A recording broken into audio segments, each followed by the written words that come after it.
Growing up, I loved to go crabbing. I could sit there on a pier all day long. But there was one downside about crabbing. Crabs are downright mean. They're cranky.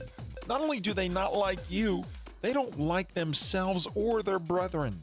You put them in a bushel, and when one tries to free himself, when one tries to crawl out of its container, the other crabs reach up and pull him down.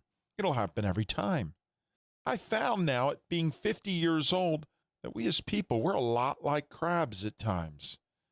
We go through cycles in our life. Some of us get stuck in that mentality, the crab mentality, for a long time, too long, where we're just downright cranky and mean.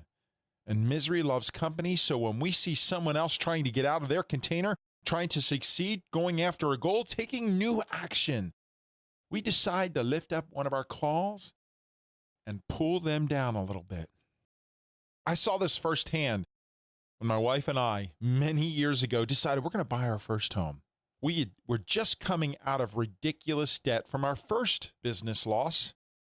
We wanted to buy our dream home. We had written down on paper what we wanted. We could visualize it. We were so excited. We found the home and owners who were willing to work with us.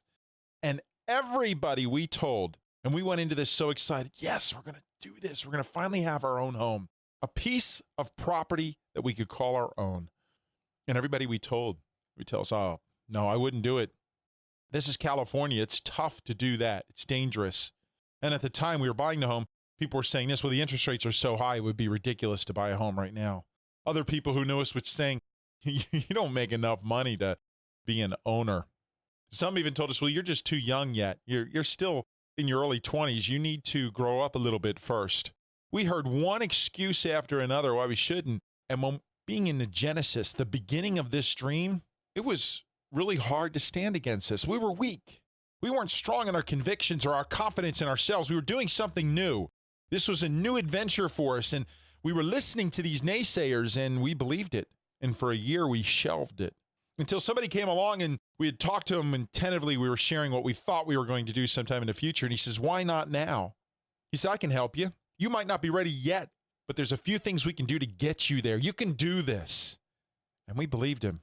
And under a year, we owned our own home. We learned a valuable lesson there to avoid the crab mentality, to be careful who we share our dreams, goals, and aspirations with, because not everybody is created equal at any moment in time.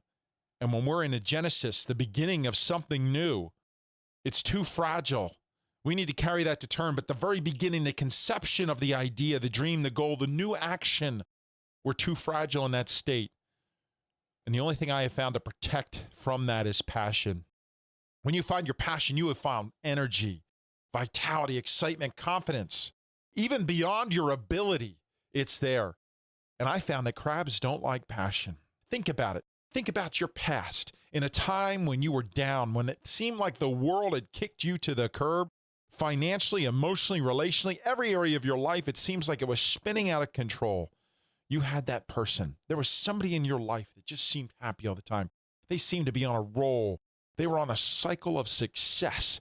They were even happy in the morning. Who's happy in the morning? It was downright annoying to be around them. You didn't want to be with them in the same room because every excuse, every rationalization you had, they had a story and a testimony that countered that.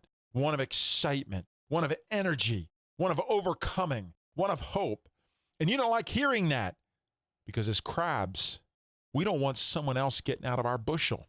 We don't want someone else getting out of our container, because if someone else escapes, then it reveals to us that we can do it too, and we don't want to know that. We want to live with the security of our excuses and rationalizations because it's safe there. But when we find our passion, it repels the crabs.